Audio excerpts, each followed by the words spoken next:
인사합니다. 하나님이 길을 열어주십니다.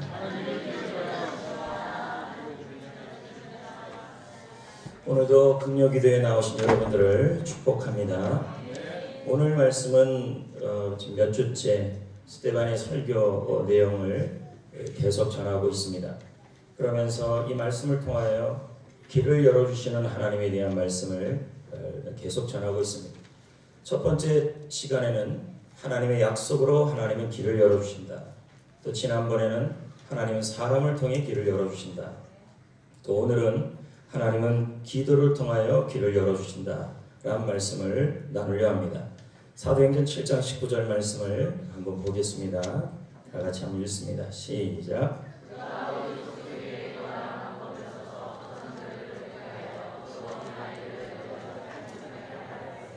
네, 여기 보면 바로왕이 등장합니다. 근데 이 바로왕이 교활한 방법으로 이스라엘 백성들을 괴롭히고 있습니다. 이 교활한 방법이라는 말은 시기나 교묘한 책략으로 상대방을 좌절시켜서 이득을 챙기는 것을 바로 이 교활한 방법이라고 그러는데, 바로왕은 이스라엘의 숫자가 기하급수적으로 늘어나자 도란했습니다. 그래서 이집트 왕조를 대적하지 못하도록 만들고 싶었습니다. 그래서 무거운 짐을 지우게 했고, 또 역사의 길이 남을 건축물을 짓는 데 노예로 사용했습니다. 자, 이와 같이 우리가 이 바로왕은 대표적으로 사탄의 표상을 의미합니다. 사탄은 하나님의 백성이 번성하면 이렇게 불안해하는 것입니다. 하나님의 백성이 승리하고 살아나면 사탄 마귀는 두려워하며 무서워하는 것입니다.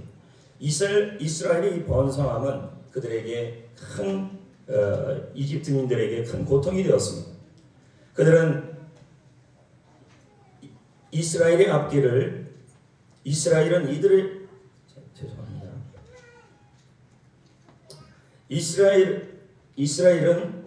이집트 백성을 통하여 앞길에 방해를 받고 있었습니다. 그래서 19절에 보면 어린아이가 남자아이들이 바로왕이 남자아이들이 태어나면 어떻게 했냐면 모두 살지 못하게 만들었습니다.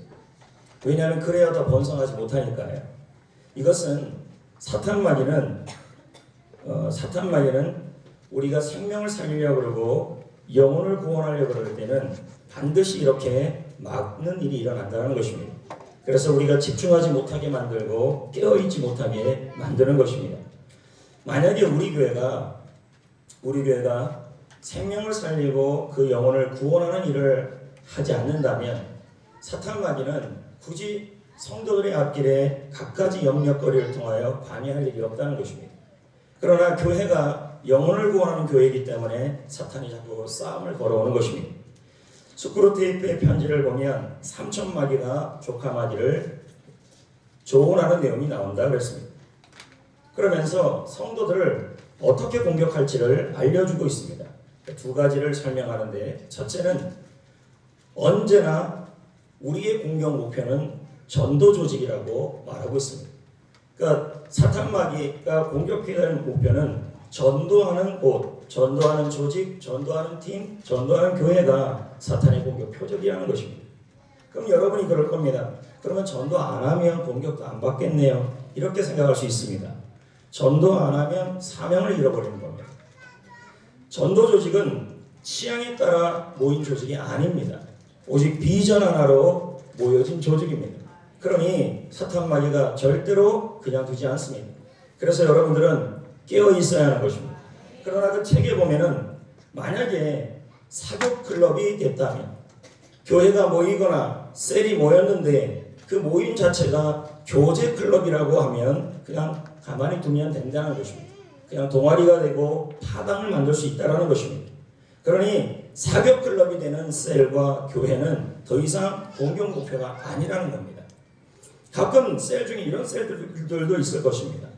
아, 목사님, 안 그래도 우리 셀은 많은데 좀 그만 좀 보내주세요 라는 말을 하는 셀이 있을 수 있습니다. 왜 그만 보내냐 그랬더니 우리끼리 교제가 파괴된다는 것입니다. 이건 말도 안 되는 셀입니다. 셀은 존재 목적이 그게 아닙니다. 셀이 모이는 것은 생명을 살리고 그 생명을 통하여 제자를 세우기 위해 존재하는 것입니다. 더 많이 모이고 더 많이 와야 하는 거지, 우리끼리 사교하려고 친교하려고 그게 좋으니까 전도 안 하려고 그러고 사람도 오지 말라고 그러고, 자, 이런 셀은 정말 하나님 기뻐하지 않습니다. 하나님이 기뻐하는 셀이 아닙니다. 셀의 존재 목적을 잃어버린 겁니다. 셀이 왜 존재합니까? 사교 클럽으로 존재하는 겁니까? 자기들끼리 좋아서 음식 갖다 주면서 모여서 나누기 위해 존재하는 겁니까? 그건 아닌 것입니다. 셀이 존재하는 것은 최고의 존재 목적이, 물론 그것이 방편이 되고 방법이 될 수는 있겠지만 좋은 교제이기 때문에, 그러나 우리의 교제가 끊어지기 때문에, 우리의 존재, 우리의 사교가 끊어지기 때문에, 우리가 누가 끼어드는 게 싫어서 더 이상 셀원을 번식시킬 수도 없고 전도하기도 싫고 사람을 보내지도 말아야 된다고 얘기한다는 셀이라면, 그 셀은 진짜 한 명 한 명이 비전공유가 안 되는 겁니다. 이런 셀은 사탄이 공격하지도 않습니다. 왜? 공격 목표는 아닙니다. 사탄이 공격하는 목표는 반드시 사탄에게 속해 있는 영혼을 데리고 올라오는 곳입니다. 그래서 공격하는 거 아니겠습니까? 오늘 이 자리에 셀 리더가 있거나 셀원들이 있다면 셀이 왜 존재하는지를 명확히 아셔야 합니다. 사교 클럽이나 친교 클럽이나 빈대떡 나눠주는 게 셀이 아니에요. 먹는 것이 자기들끼리요. 김치 좀 더 주고 깍두기 갖다 주는 게 셀이 아닌 것입니다. 셀이 왜 존재하는 것입니까? 가능하면 많은 사람들이 모여서 그 속에서 생명을 구원해갖고, 그래서 그들에게 불신자, 우리끼리 좋아하는 것이 아니라 불신자를 살리려고 존재하는 게 셀인 것입니다. 그리고 영혼을 살릴 뿐만 아니라 사람을 세우는 게 셀인 것입니다. 친교 클럽이 되는 것은 마귀만 좋아하는 것입니다. 여기 보면 사탄이 쓰는 스크루테이프의 책에 보면, 둘째는 성도들이 자기한테 만든 교회에 쇼핑하는 성도들을 양산해 나가는 겁니다. 이게 20세기 변증학자인 맞나요? C.S. 루이스 박사가 쓴 책이지만 이렇게 하게 두라는 거예요. 그러면 어떻게 되는데요? 사탄 그 책에 나오는 말이, 삼천 마귀가 하는 말이, 그렇게 되면 교회 비평가가 되기 아주 좋다는 거예요. 그러면 교회의 꿈을 이루는, 하나님의 꿈을 이루는 사람이 될 수 없다는 겁니다. 만약 성도들이 교회 밖에서 교회를 쇼핑하게 만드는 것이 실패했다면, 그 다음은 사탄이 이렇게 하라고 합니다. 조카 마귀에게 교회 안에서 분열되게 만들어놔, 비전이 공유 못되게 만들어놔. 그렇게 하면 어떻게 되는데? 순종하지 않을 거 아닙니까?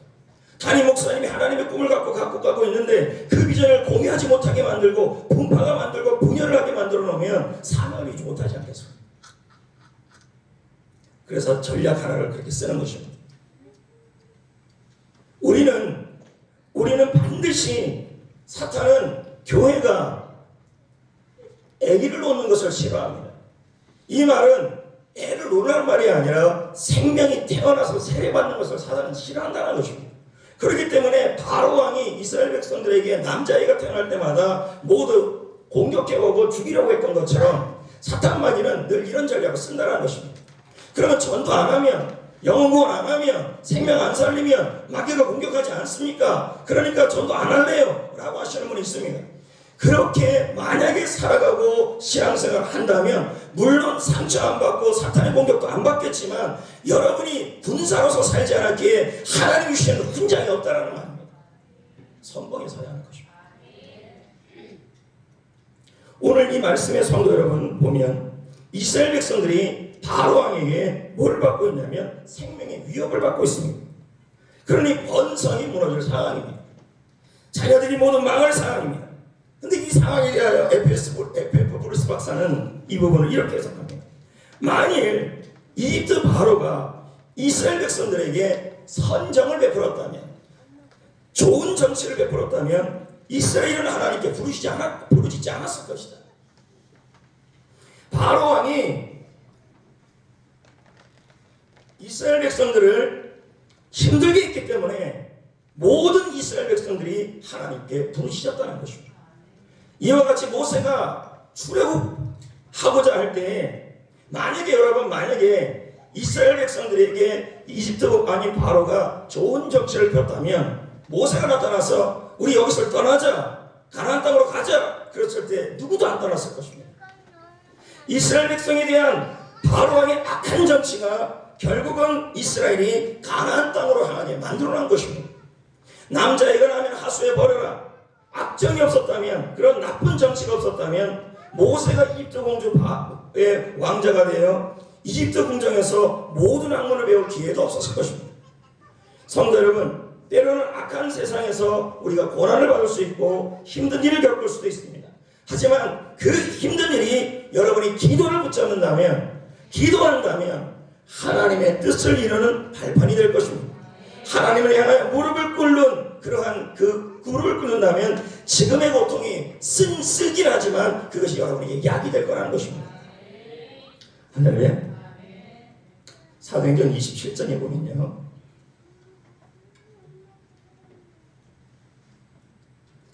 바울이 폭풍우를 경험하고 있습니다. 유라굴로 강풍이죠. 아마 최근 들어 사도행전을 읽은 분들은 알 것입니다. 그는 복음을 전하다가 억울하게 제수의 신분이 되어 로마로 압송되었습니다. 바울은 배를 타고 항해를 하게 했었습니다. 그러나 혹독한 광풍을 만난 거죠. 그럼 여러분 한번 봅시다. 바울은 비전의 사람입니까? 바울은 하나님의 꿈을 품은 사람입니까? 바울은 충성된 하나님의 종입니까? 그런데 보십시오. 충성된 하나님의 종이에요. 비전을 품은 사람이에요. 근데 그가 탄 배가 엄청난 풍랑을 지금 만난 것입니다. 광풍이 너무 심해서 아무것도 할 수 없었습니다. 그럼 여기서 하나 올 수 있는 진리가 하나 있는데 무엇이냐면, 충성된 하나님의 사람도, 비전을 품고 가는 사람들도 이렇게 광풍을 만날 수 있다는 것입니다. 그 광풍은 어떤 광풍인데? 유라굴로 광풍이에요. 바울은 그 강풍 앞에 할 수 있는 게 아무것도 없었습니다.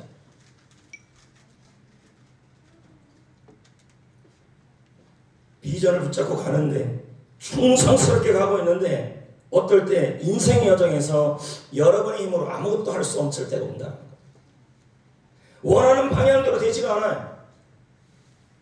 가고 싶은 곳으로 가지 못해요. 나는 가고 싶지 않은데 그 광풍 때문에 가고 싶지 않은 곳으로 가야 될 때가 있다는 거죠. 나는 원하지 않는데 내가 원하는 방향으로 인생이 가지 않는다는 거죠.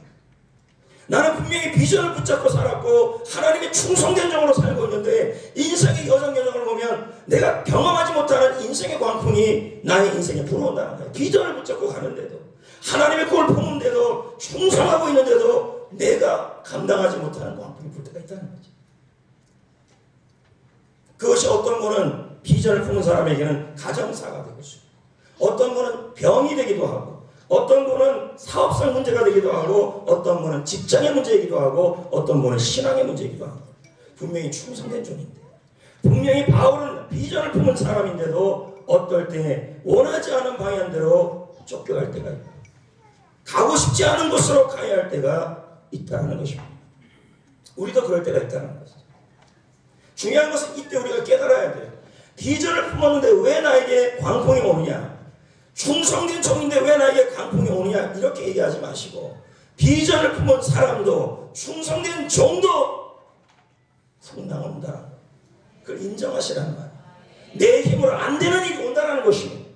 중요한 것은 비전을 품은 사람의 풍랑은, 비전을 품은 사람의 고난은 오히려 하나님의 뜻을 이루는 발판이 될 수 있다는 것입니다. 다시 한번 도전합니다. 아무 비전도 품지 않고 충성도 안 되는 종에게 지금 하는 얘기가 아니라, 오늘 금요일 나온 사람들 정도 되면 우리 교회에서 그래도 꿈을 공유하는 사람들입니다. 근데 여러분, 여기 앉아있는 분들 보면 다 집안에 가서 집에서 이렇게 한 커플 빼보면요, 사연 없는 사람이 없어요. 고개를 한 명도 끄떡을 안 해요. 다 스토리가 있습니다. 거기 집에만 있겠습니까? 개인적으로도 있을 겁니다. 이런저런 스토리가 있습니다. 또 회사에 가보십시오. 말 못할 스토리들이 다 있습니다. 근데 가만히 또 보면요, 담임 목사님과 함께 비전을 또 공유하고 있는 분들이 충성된 사람이에요. 그런데 어느 순간 보면은 내가 원하는 대로 일이 안 돼요.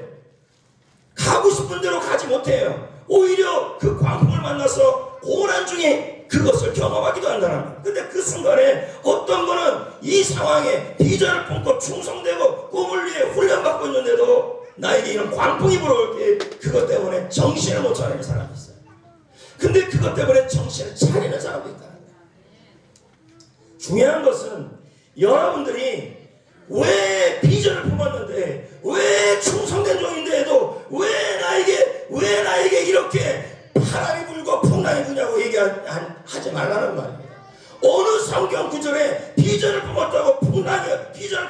충성된다고 인생의 폭풍이 안 분다는 말이 성경에 어디 있습니까? 우리를 보고 군사라 그랬고 경주자라 그랬고 농부라 그랬단 말이에요. 군사가 적이 없습니까? 경주자에게 경쟁자가 없습니까? 농부에게 천재지변이 없습니까? 있다는 말이에요. 그걸 인정하셔야 하는 거예요. 근데 중요한 것은 여러분에게 제가 도전하는 것은 비전을 품은 사람에게 충성된 사람에게 오는 인생의 광풍은 그 광풍 때문에 오히려 소원의 항구로 더 빨리 가겠다는 말이에요. 그게 다른 점이에요. 오히려 사도 바울은 이 광풍을 만난 이후에 로마로 가는 길이 더 빨리 열렸어요. 그래서 이런 말이 있잖아요. 풍랑은 비전을 품은 사람에게는 목적지를 더 빨리 인도합니다. 다시 도전을 합니다. 왜 목사님 바울처럼 나는 비전도 품고 충성되게 뭐 좀 해보려고 훈련도 받고 하려고 그러는데 왜 우리 집에는 끊임없는 걱정거리가 근심거리가 계속 일어납니까? 라고 얘기하는 분들이 있을 수 있습니다. 그러나 하나님의 백성에게 고난은 풍랑은 특히 비전을 품고 소망을 품은 사람들에게 풍랑은 그 풍랑으로 인해 오히려 비전을 성취할 수 있는 발판이 될 수 있다. 훨씬 더 소원의 항구로 빨리 갈 수 있게 된다는 것입니다.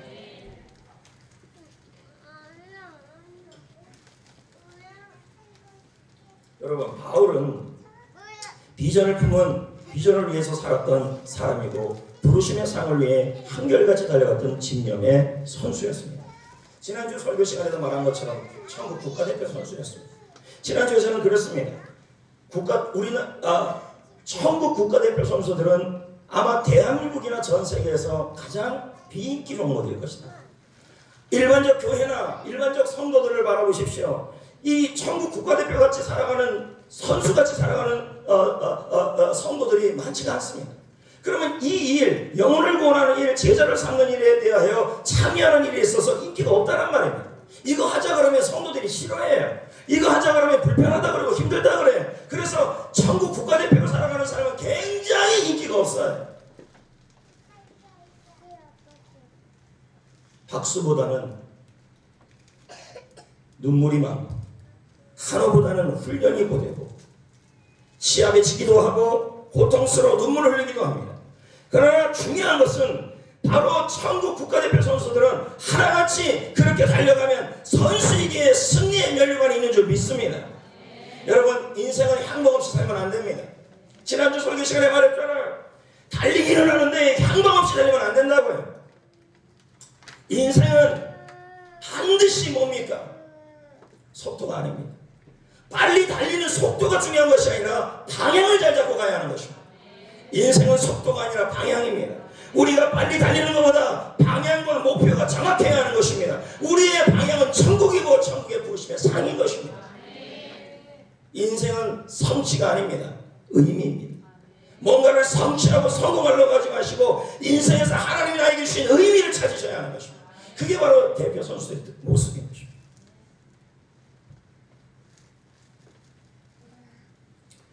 보세요. 바울을 한번 보세요. 성실하게 하나님을 믿었어요. 참 열심히 믿었어요. 근데 풍랑이 왔어요. 사형 선고를 받은 것 같은 고통을 경험하고 있습니다. 얼마나 억울하겠습니까? 그가 잘못한 건 복음을 자는 것밖에 없습니다. 그가 잘못한 것은 훈련시킨 일밖에 없었습니다. 그런데 여러분, 바울보다 더 억울한 분이 한 분 계십니다. 누굽니까? 예수님입니다. 예수님은 죄를 아시는 분입니까? 죄를 모르시는 분입니까? 죄를 모르시는 분. 그런데 그분이 십자가에 달리셨습니다. 그러나 예수님은 억울해하지 않았습니다.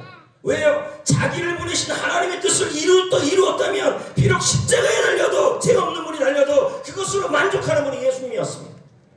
요한복음 6장 39절에 이런 말씀이 있습니다. 한번 읽어보겠습니다. 읽습니다. 시작.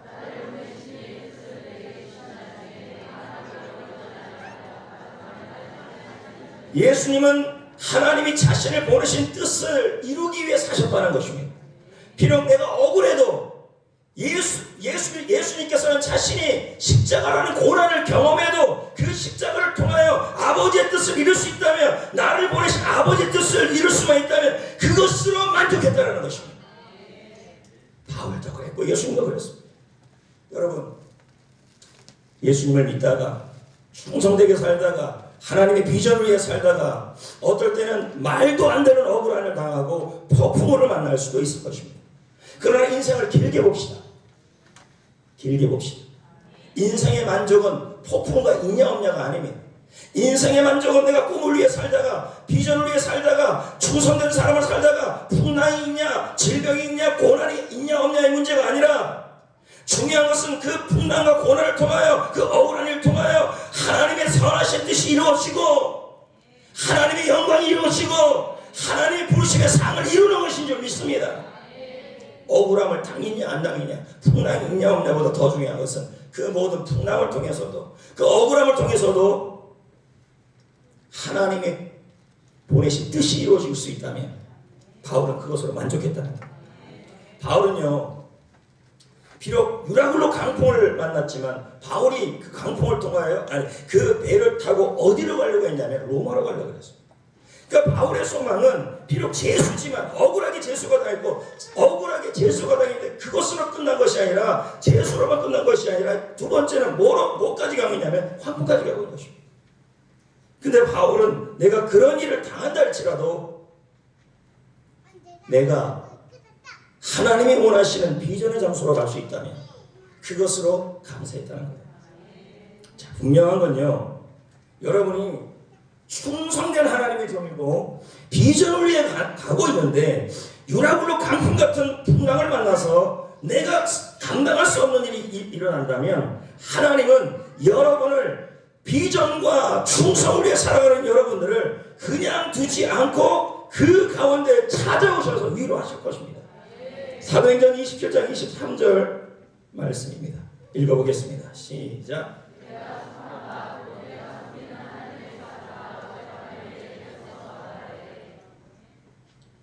그 풍랑 중에, 그 억울한 밤 속에 누가 찾아오신 거예요? 하나님이 찾아오셔서, 바울에게 찾아오셔서 위로하셨다는 거예요. 왜 그랬습니까? 여러분 보세요. 사명이 있고 꿈을 위해 살아가는 사람은 그 꿈을 다 이루지 않는 이상은 하나님이 죽일 수가 없다니까요. 그 어떤 것도 건들 수가 없어요. 다시요, 여러분, 비전을 품고 살지 않고 하나님이 주신 창조 목적과 구원 목적으로 살지 않는다면 우리가 굳이 하나님이 우리에 와가지고 우리를 살릴 이유가 없을 수 있겠죠. 그냥 목숨 다여 그냥 죽는 거겠죠. 그러나 우리가 하나님이 나를 태어나게 하신 이유로 살고 있다면 하나님께서 병이 걸리든 아픔을 겪든 힘든 일을 겪든 가정에 힘든 일을 겪든 그 일 때문에 여러분이 망하게 하지 않을 거라는 거예요. 반드시 하나님이 찾아와서 그 사람을 하나님의 비전을 이루도록 위로하실 거예요. 그대로 무너지게 하지 않는 거예요. 우리는 그가 만드신 거야. 우리는 그가 만드신 거야. 이 말은 무슨 말이에요? 우리는 하나님의 작품이란 말이에요. 저는 에베소 2장 10절을 요즘 계속 묵상하면서 이런 생각이 들어요. 우리는 그가 만드신 거라. 우리는 하나님의 만든 작품이라. 그러면 하나님이 만들었다면, 작품으로 만들었다면, 대충 안 만들고 작품으로 만들었다면 그 작품을 만드신 하나님의 계획이 있을 거라는 거예요. 나를 만드신 목표와 계획이 있다. 선한 일을 위하여 그리스도 예수 안에서 지으심을 받았다. 그럼 우리를 지으시고 창조하신 이유는 하나님의 선한 일이라는 거예요.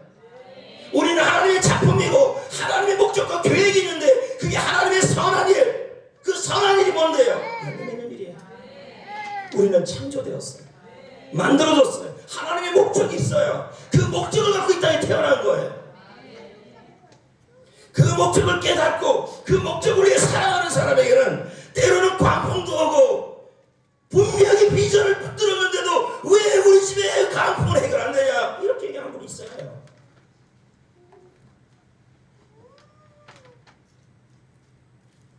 걱정거리, 문제거리 해결이 안 될 수도 있어요.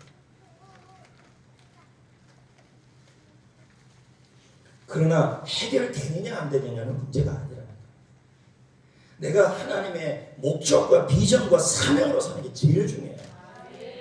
그럴 때 하나님은 나의 광풍, 인생의 광풍, 인생의 고난, 인생의 질병, 인생의 아픔이 하나님의 비전을 성취할 수 있는 동력 엔진이 되게 하신다는 거예요.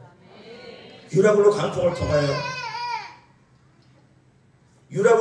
통하여 바울은 로마로 가는 추진력을 얻었어요. 왜? 바람이 더 세게 불지 않았습니다.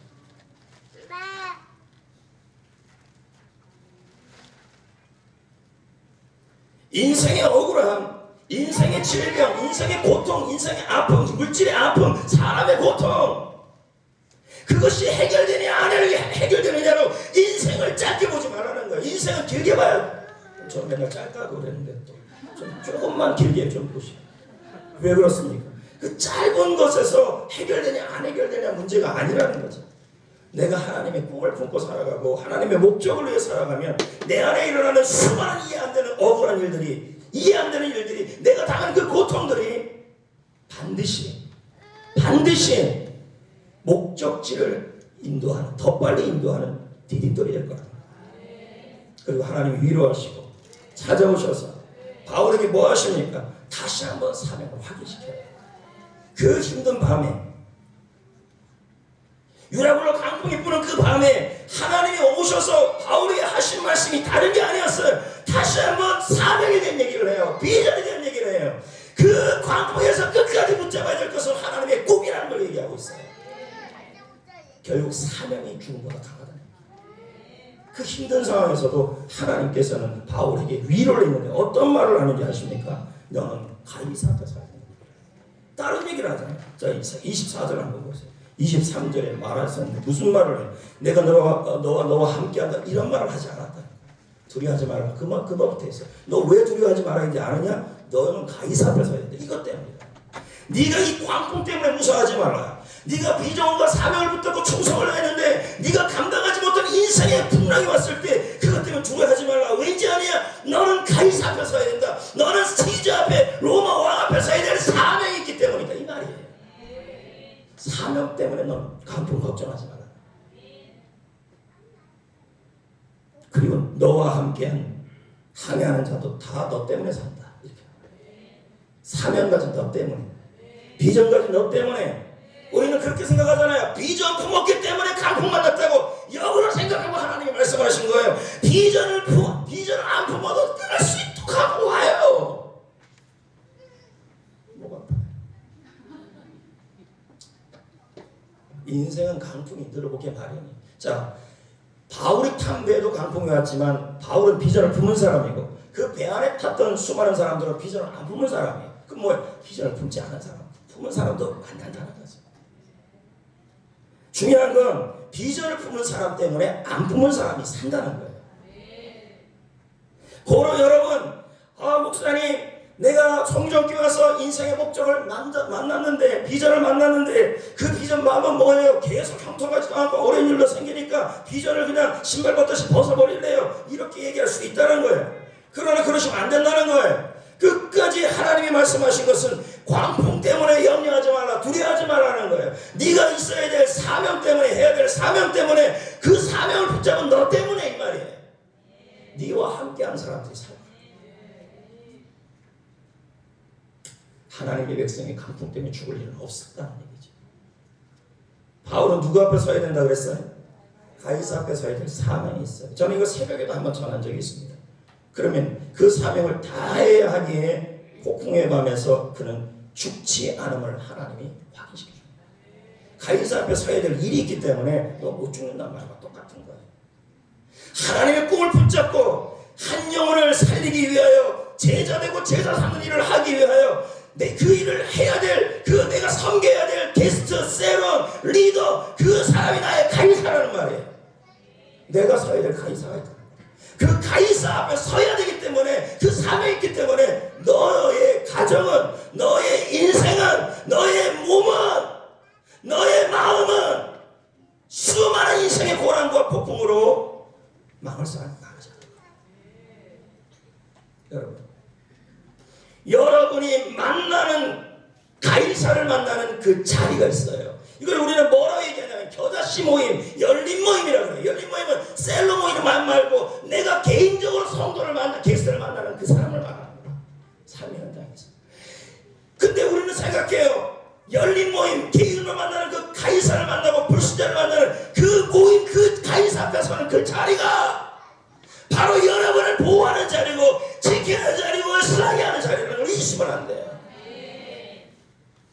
기침하는 거죠. 여러분이 불신자를 만나는 그 자리가 바로 가이사 앞이에요. 내가 암흑의 전적 심리자 아파트에 누구 앞에 서야 하기 때문에 두려워하지 말라 이 말이에요. 네가 저쪽 어비리에 누구를 만나야 하기 때문에 너는 두려워하지 말라는 말이에요. 강풍으로. 나의 가이사, 나의 세론 중에 누가 제자 훈련을 받아야 하기 때문에 그 사람을 네게 섬기기 위한 자리가 있기 때문에 그 자리 때문에 두려워하지 말라 이 말이에요.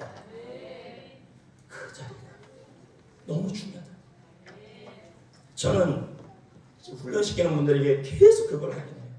개인 열린 모임이 셀 리더 학교까지 수료하시는 분들이 자기 자신의 개인 오픈셀이 없다면, 비전성취의 장소가 없다면 그건 안 되는 거예요. 그리고 최소한 셀 리더 학교까지 오신 분들은 저와 함께 비전 공유를 하시는 분들이에요. 그렇다면 나의 가이사가 있어야 돼요. 나의 가이사의 자리가 있어야 돼요. 이걸 겨자씨고 있는 거죠. 근데 문제는 내가 불신자 앞에 서야 되는 그 자리, 열린 모임, 오픈셀, 개인 열린 모임, 그 자리 때문에 내가 그 자리 하나, 둘, 셋, 네 개 갖고 있는 나의 개인 오픈셀, 내가 섬기는 나의 세론에 대한 양육 자리, 그 자리 때문에 두려워하지 말라 이 말이에요. 광풍이 있어도 더 염려하지 말고, 감당하지 못할 일이 일어나도 염려하지 말고, 가정에 일어나는 수많은 일들 때문에 염려하지 말라. 너가 서야 될 가이사의 자리가 있기에 너는 그대로 죽을 수 없다는 말이야. 너뿐만이 너와 함께한 사람까지 다 열린 모임은 여러분을 지키는 자. 저는 묻고 싶어요. 여러분이 지금 불신자와 만나는 오픈셀이 있나? 또 두 번째는 여러분이 섬기는 세론들을 섬기는 그 삶의 자리가 있나? 그 자리가 바로 뭐냐면 여러분을 살리는 자리 있냐는 거예요. 매주마다 내가 전화를 하든 밥을 먹든 차를 먹든 매주마다 반복적으로 만나는 나의 가이사 앞에 서야 되는 자리가 있어야 된다는 얘기예요. 그 자리가 바로 예수님이 바울에게 하나님 말씀하시기를 그 자리 때문에 너는 두려워하지 마라. 뭘 유라굴로 강풍으로 죽을 걸 염려하지 마라. 못 죽인대. 죽일 수가 없대. 죽였더니 하나님이 큰일 난대. 왜? 하나님의 일을 해야 될 사람이니까. 절대 죽일 수가 없다. 여러분, 우리는 하나님의 사명을 위해 지임을 받았습니다. 그 사명을 다 완수하기까지 가정의 어려운 일, 몸에 아픈 거, 그리고 물질의 어려움, 사람과의 관계, 그거 다 이루기까지 그것 때문에 두려워하지 마십시오. 그 사명이 여러분을 지킵니다. 그리고 그 광풍이 오히려 여러분을 소원의 향으로 인도할 겁니다. 할렐루야. 요한에서 내가 말하잖아요. 나는 사명을 완수하기까지 불멸이다. 나는 하나님이 나를 태어나게 하신 그 사명을 다하기까지는 불멸, 사라질 수 없다.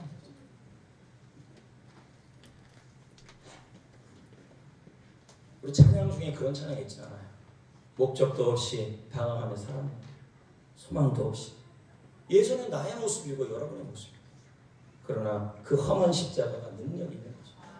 그 험한 십자가가 우리의 십자가예요. 그 십자가에서 내가 변하고 여러분도 변하고 다 변한 거 아니에요. 그 십자가 때문에, 그 십자가가 바로 하나님의 꿈 아니었습니다. 그 십자가의 능력이 우리를 살린 거예요. 여러분, 목적도 없이 살아가지 않았습니까? 그러나 우리 교회에 있는 성도들, 저와 함께 지금 훈련을 받고 있는 성도들, 또 앞에서 강단에서 선포하는 이 메시지를 듣는 성도들이 목적 없이 살아갈 일은 없다. 사명은 죽음보다 진짜 그렇습니다. 바울을 하나님이 두려워하지 말래요. 유라굴로 강풍으로 너 그거 염려하지 말라. 너 못 죽는데요. 죽을 수가 없대요. 너와 너 함께하는 사람까지도 못 죽는데요. 이유는 딱 하나예요. 별의별 일이 있어도 너 못 죽는다는 거죠. 이유는 딱 하나예요. 가이사 앞에 서야 합니다. 가이사 앞에 서야 합니다. 여러분의 가이사가 있다는 거죠. 가이사 앞에, 여러분이 가이사 앞에 서야 될 자리가 있어야 돼요. 개인 열린 모임, 그리스도를 만나는 자리 있어야 돼요. 그 자리만큼 놓치시면 안 돼요.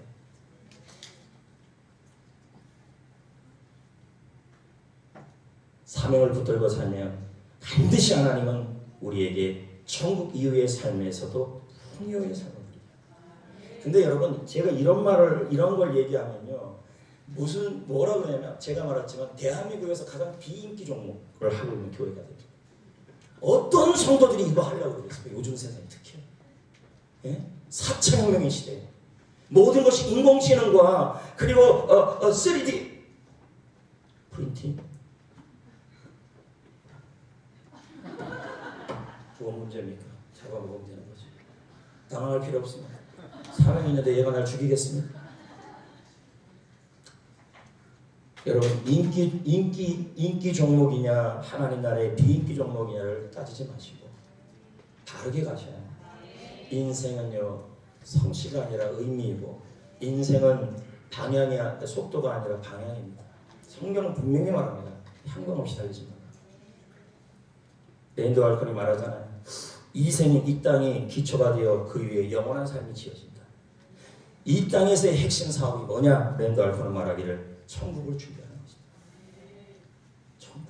천국 얘기 너무 안 해요. 길지 않은데 여러분 구원은 믿음으로 받습니다. 그러나 상급은 선한 행위를 통해 받습니다. 바로 하나님이 나를 부르신 이유대로 살아가는 바울은 광풍을 만났습니다. 하지만 그 광풍이 그를 목적지로 더 빨리 인도했습니다. 그러므로 꿈을 갖고 살고 비전을 갖고 살고 사명을 갖고 살고 한 영혼을 살리기 위해 가이사 앞에서는 열린 모임을 붙잡고 살아가는 성도들, 내가 또 제자가 되고 제자로 훈련받고 그래서 바로 열매 맺는 그리스도인이 되기를 원하면서 살아가는 성도의 삶을 살고 있다면 광풍을 만나도 저는 여러분에게 말합니다. 두려워하지 말라. 여러분의 사명이기 때문에 가이사 앞에 서야 되기 때문에 사명을 잡고 있었던 이 바울 한 사람 때문에 배 안에 있는 모든 사람이 다 살았어요. 그러면 거꾸로 얘기하면 여러분이 가정에서 여러분 한 명이 나의 가이사 앞에 서야 될 자리가 있고 생명을 살리고 제자가 되고 제자 훈련하고 번식하는 일을 하고 있다면 여러분 그 한 사람 때문에 여러분의 가정의 유랑으로 강풍으로 무너지지 않는다는 거죠. 어떨 때 보면 우리 성도들을 바라보면 짠할 때가 있어요. 짠할 때 정말 사람들 많아요. 요즘 들어 제가 더 많이 시키잖아요. 어떨 때는 미안할 정도. 또 한쪽으로는 위안을 해요. 나 때문에 사는 거다. 나 때문에 사는 거다. 강풍을 만나도 살 거다. 나 때문에 사는 거다. 평신도가 사역하는 교회 되니까 얼마나 감사하냐. 그냥 혼자 그러고 있습니다. 여러분 광풍을 만났다고 인생 끝나지 않습니다. 비전을 잡고 살아갑시다. 여러분 이 땅에서 잘 되든 안 되든 그 잘 되는 것은 이 땅에서 뭔가 좀 성취하려고 그러는 건 아니잖아요. 인생의 창조의 의미를 성취하기 위해서 그 성취가 필요한 것이잖아요. 그것이 있을 때도 있고 없을 때도 있다. 그래서 울고 웃지 마시라는 거죠.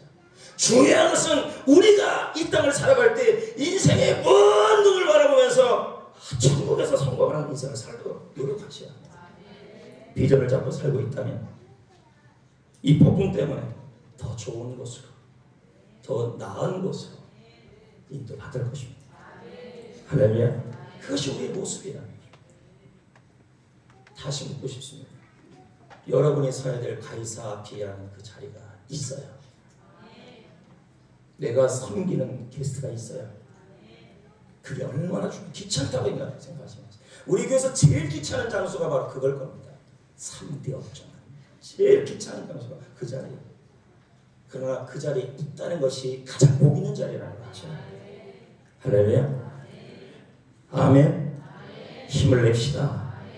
예, 용기를 가집시다. 얼마나 위로가 됩니까? 광풍 앞에서 주님이 뭐라 그럽니까? 두려워하지 말라. 가이사 앞에 서야 되기 때문에 너 두려워하지 말라. 광풍 염려하지 말라. 그리고 네가 같이 타고 있는 그 배에 너와 함께하는 모든 사람도 다 하나님이 주겠다. 이렇게 나옵니다. 바로 여러분들.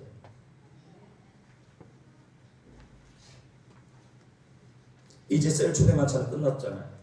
그러면 이제 다음번에 또 초대 만찬을 하게 될 텐데 여러분 이제 끝났다고 보지 마세요. 계속 매주마다 누군가를 만나고 있어요. 매주마다. 그게 바로 꿈을 이루는 사람이에요. 아멘. 성도 여러분, 이스라엘은 바로 왕으로 인하여 심한 절망 중에 있었어요. 수많은 방해도 받고 앞이 보이지 않는 암흑을 맞고 있었어요. 그때 위기를 처했을 때 그들은 어떻게 합니까? 출애굽기 2장 23, 24절에 보면 부르짖고 있습니다. 하나님을 찾고 하나님을 구하고 그 고통 때문에 하나님을 구했습니다. 여러분, 고통 중에 기도하면 그 쓴 고통이 아까도 말했지만 약이 돼요. 기도가 그렇게 중요한 겁니다. 이스라엘 백성들은 어떻습니까? 그 기도를 통하여 하나님 앞에 더 가까이 나아가게 되고 있지 않습니까? 여러분,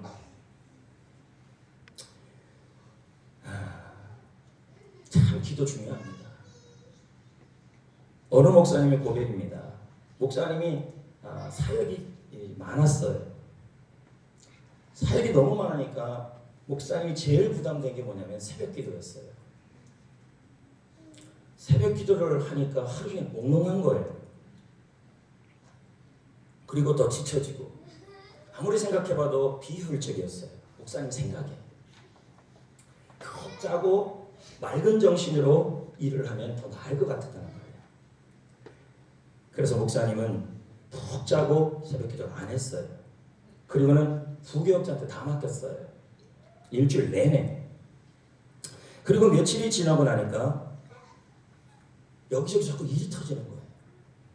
맑은 정신으로 출근했는데 비몽사몽하여 새벽 기도하고 출근했던 것보다 더 정신이 혼란스러워지는 거예요.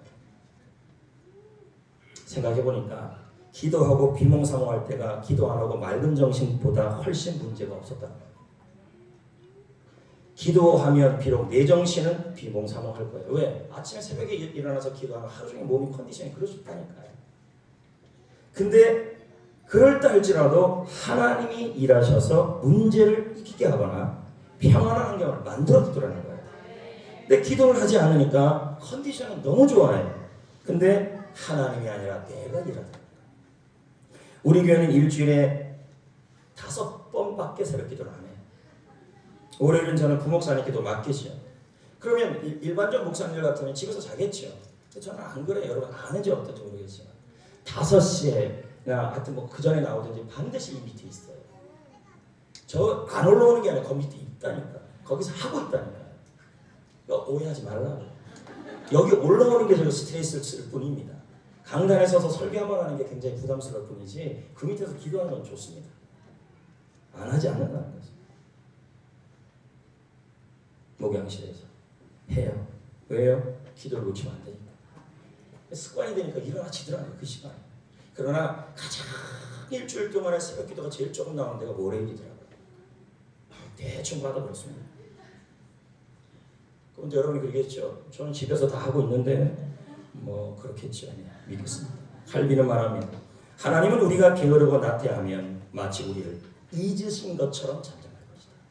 우리가 게으르고 나태하면 기도 안 하고 그러면 하나님은 마치 여러분을 잊으신 것처럼 그렇게 가만히 있을 것이다. 여러분 기도는 낭비가 아닙니다. 기도는 가장 많은 이익을 만들어냅니다. 기도만큼 효율적인 투자가 없습니다.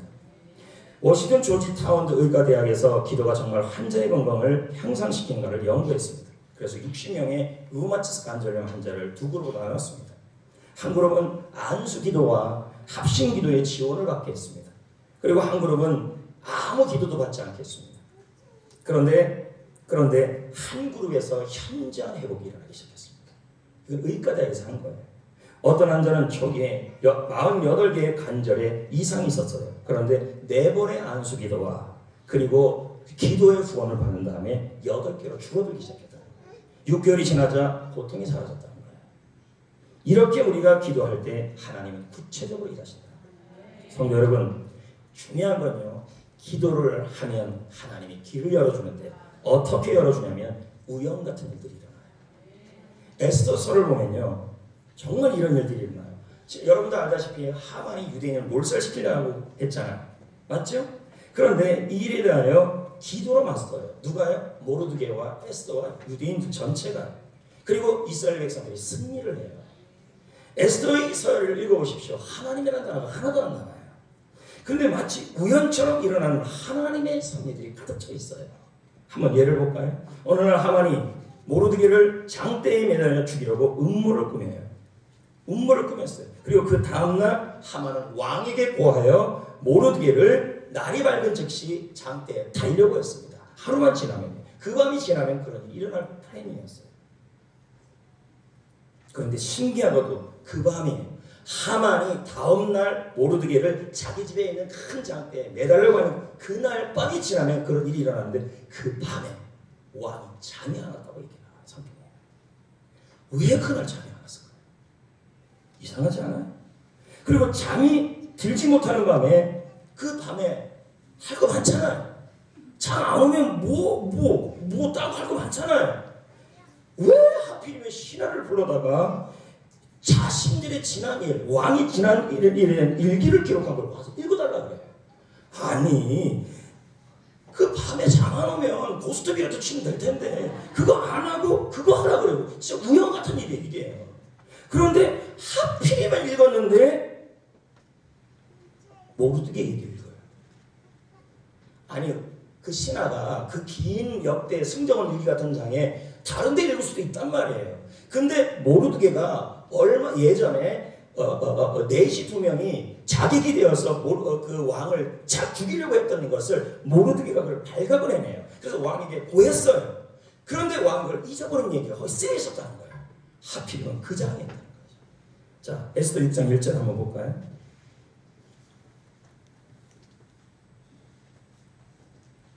그럼 제가 읽을까요? 그날 밤에 왕이 잠이 오지 아니하므로 명령하여 역대일기를 가져와서 자기 앞에 읽혔다. 읽었다는 거. 그때 신하가 읽어줄 내용이 신기하게도 아까 말한 그 내시가 발간을 일으켰던 그 내용이었다는 거예요. 그 왕이 물어요. 이렇게 좋은 친구가, 이렇게 훌륭한 사람이 있는데 혹시 이 모르드게라는 사람에게 무슨 관직을 내렸냐? 했더니 신하가 말하기를 아무것도 베풀지 않았다는 거예요. 그래서 왕은 이렇게 말해요. 다음 날 누구든지 도착한 아침에 누가 제일 먼저 오면 그를 통하여 모르드게에게 상을 주어야겠다고 생각을 해요. 성경 읽어보면 나올 텐데 그날 아침에 누가 왔게? 그렇죠. 모르드게 나올 뻔했죠. 하만이. 아까 제가 그랬잖아요. 하만이 아침에 와서 왕에게 구해서 모르드게를 데려다가 죽이려고 했던 거 작정하고 있었어요. 근데 누가 왔어요? 하만이 왔는데 왕이 물었어요. 이런 사람이 누군가 이런 사람인데 왕에게 좋은 일 했는데 이런 사람 어떻게 했더니 이때 하만이 무슨 생각을 해요? 자기인 줄 안다. 그러면서 뭐라고 얘기를 해요? 너무 재밌게 듣는데요, 여러분. 이때 모르드게 왕 하만이 뭐라 그래요? 이 사람을 위해서 간직을 내려주고 상을 내려주라는 얘기를 해요. 참 기가 막히지 않습니까?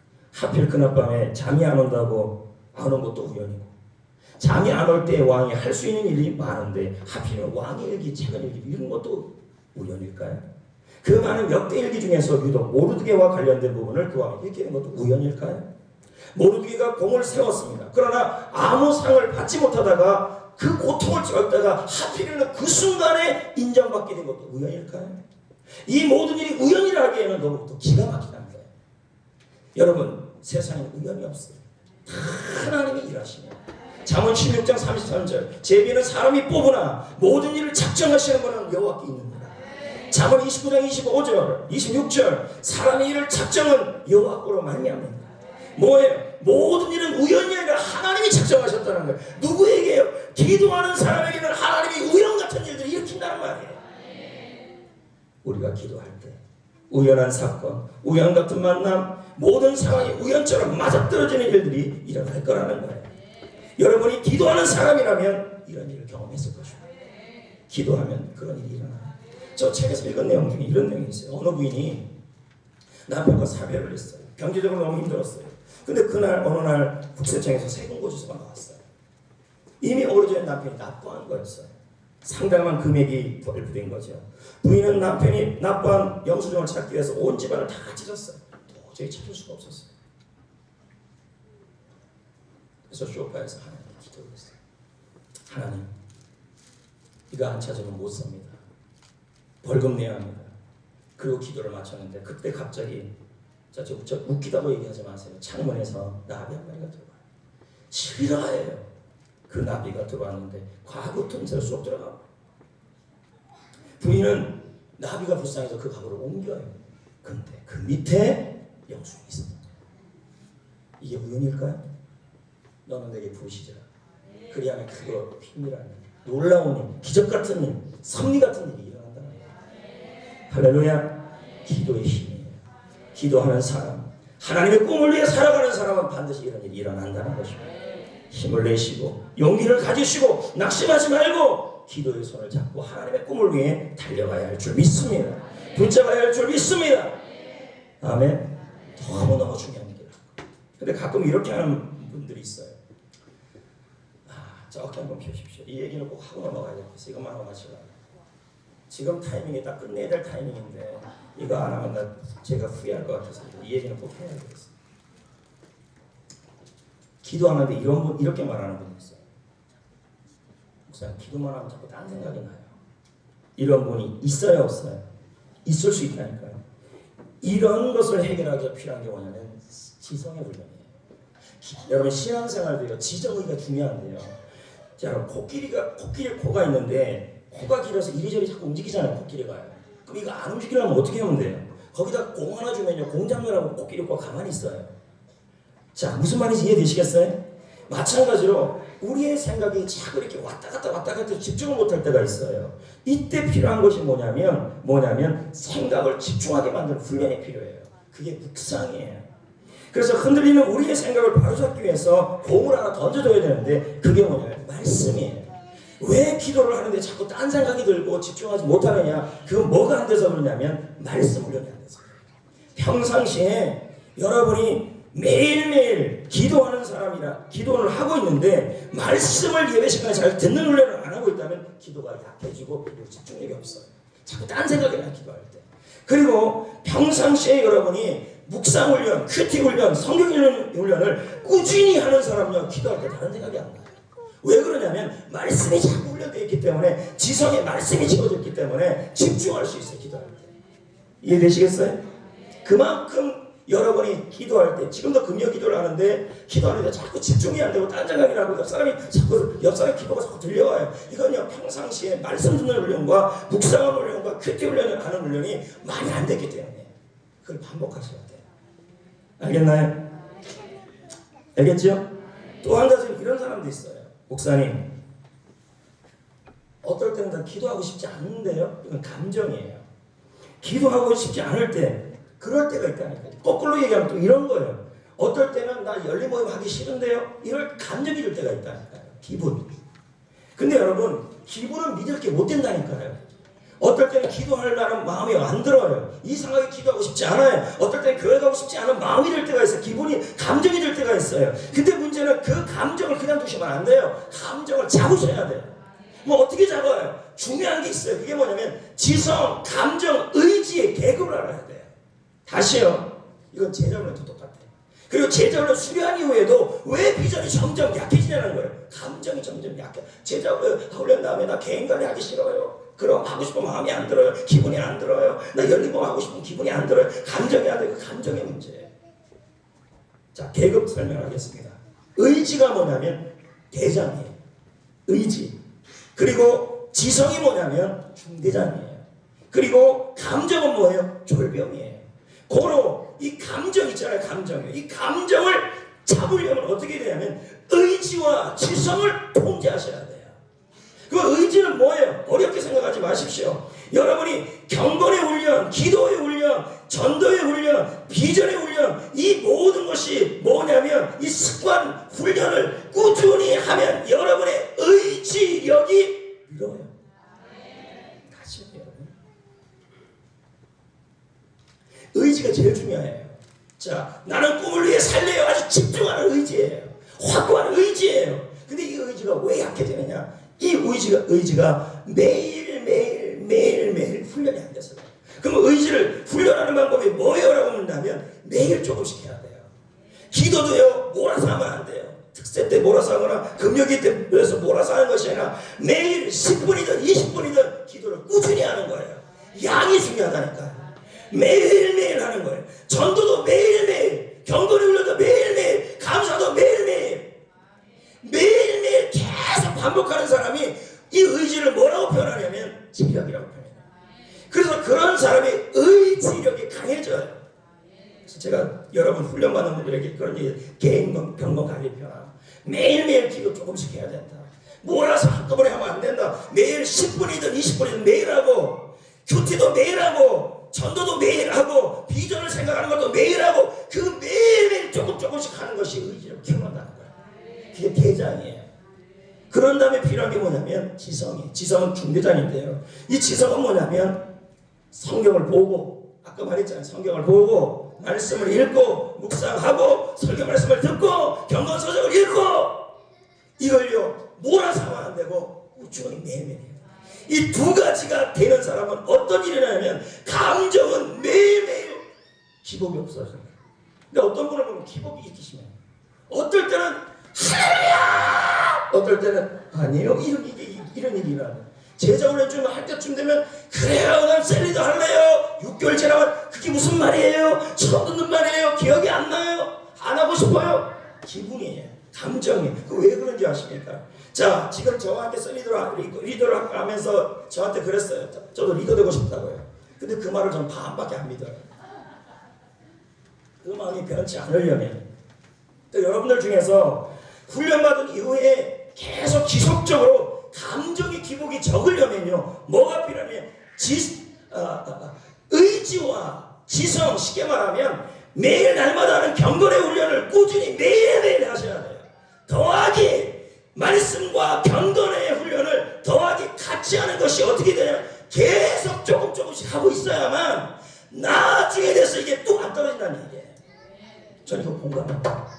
저는 왜 훈련받은 사람들이 다음번에 보면 셀도 안 나오려고 그러는 그런 일이 일어나느냐, 지성과 의지를 꾸준하게 매일매일 안 해서 그래요. 그래서 제가 개인관리 얘기를 그렇게 하는 얘기예요. 이걸 이해하면 이제 다 끝난 얘기예요. 잘 들어보세요. 금요기도를 하고 나면요, 그래 나는 이제 열심히 기도할 거야. 자, 금요기도를 할 때 지성 말씀 듣잖아요. 그리고 여기 나와서 기도하겠다 결단하잖아요. 지성과 의지를 결단해요. 근데 집에 가가지고는 어떻게 돼요? 상황이 엉망진창이니까 하루 만에 땅이 뚝 떨어져요. 내가 언제 그런 얘기를 했어요? 그리고 어떤 분이 또 그래요. 뭐 특세 때 설교 듣고 나니 나 열심히 할래요. 그랬더니 이게 지성과 의지를 계속 가동하고 있어야 되는데, 경건의 훈련을 매일매일 조금 하고 있어야 되는데, 어느 순간 그걸 안 해버리니까 조금 지나니까 제가 언제 셀 간다 그래서 이렇게 나온다니까요. 보세요. 지성은 한쪽 날개, 의지는 한쪽 날개. 그러면 비행기가 타서 이륙했잖아요. 그러면 계속 뭐 이륙하고 있어야 돼요. 근데 이것을 계속 연료를 지급해야 되는데 이 연료를 안 지급하니까 또 착륙해버려요. 그러니까 다음에 하려니까 또 힘이 드는 거예요. 이륙하려니까요. 그러니까 떴을 때, 지금 여러분이 큰 은혜를 받고 있을 때, 그때 계속 지성과 의지, 쉽게 말하면 하나님께 결정하고 날마다 양을 가지고 기도하고 훈련하고 감사하고 큐티하고 그걸 꾸준히 하는 거예요. 매일매일 하고 있으면요 감정은 기복이 안 생긴다는 거죠. 들어라는 거예요. 이해되시겠어요? 감정의 기복은 어디서 오느냐? 이륙했는데 또 떨어서 그래요. 아예 경건의 훈련을 안 해요. 아예 말씀 훈련, 기도 훈련, 감사 훈련, 결단하는 훈련 아예 안 해요. 그러니까 자꾸 비전이 또 약해지는 거예요. 매일 해야 돼요. 뭘요? 큐티하고. 제가 지금 숙제로 하는 거 왜 하시면 돼요? 큐티하고 감사하고 도전하고 말씀 보고 매일매일 새벽기도 하고 이걸 매일 꾸준히 하는 사람은요 안 식어요. 이해되시겠어요? 이게 필요하다는 거죠.